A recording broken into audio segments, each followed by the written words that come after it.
પોરબંદરમાં 1.5 વર્ષ પહેલા પોલીસની ફરજમાં રૂકાવટ કરી નાસી છૂટનાર શખ્સને પેરોલ ફ્લો સ્ક્વોડે અમદાવાદથી ઝડપી લીધો હતો। ત્યારબાદ ઉદ્યોગનગર પોલીસે તેને સોંપતા પોલીસને તેને સાથે રાખી સમગ્ર બનાવનું રિકન્સ્ટ્રક્શન પંચનામું કર્યું હતું। પોરબંદરના ઉદ્યોગનગર પોલીસ મથકમાં હેડ કોન્સ્ટેબલ તરીકે ફરજ બજાવતા યુવરાજસિંહ કેશુભા ચુડાસમા ગત 26 જાન્યુઆરીના રાત્રે ખાપટ વિસ્તારમાં નાઇટ ડ્યુટી અનુસંધાને પેટ્રોલિંગમાં હતા।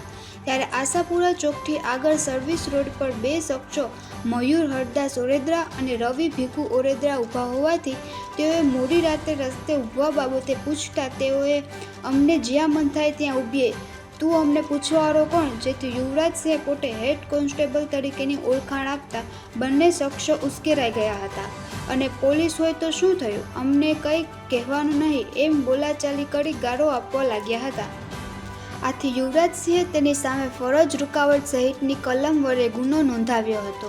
ત્યારબાદ રવિ ઝડપાઈ ગયો હતો, પરંતુ મયુર 1.5 વર્ષથી નાસ્તો ફરતો હતો। પેરોલ ફ્લો સ્ક્વોડની પીએસઆઈ એચ.એમ. જાડેજા તથા સ્ટાફને પેટ્રોલિંગ દરમિયાન બાતમી મળી હતી કે આરોપી મયુર અમદાવાદના કોબા સર્કલ પાસે આવનાર છે।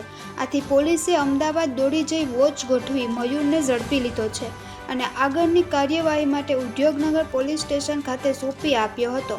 ત્યારબાદ ઉદ્યોગનગર પોલીસ દ્વારા આરોપી મયુરને સાથે રાખી બનાવના સ્થળે લઈ જઈ સમગ્ર ઘટનાનું રિકન્સ્ટ્રક્શન પંચનામું કર્યું હતું। નિપુલ પોપટ, પોરબંદર ટાઈમ્સ।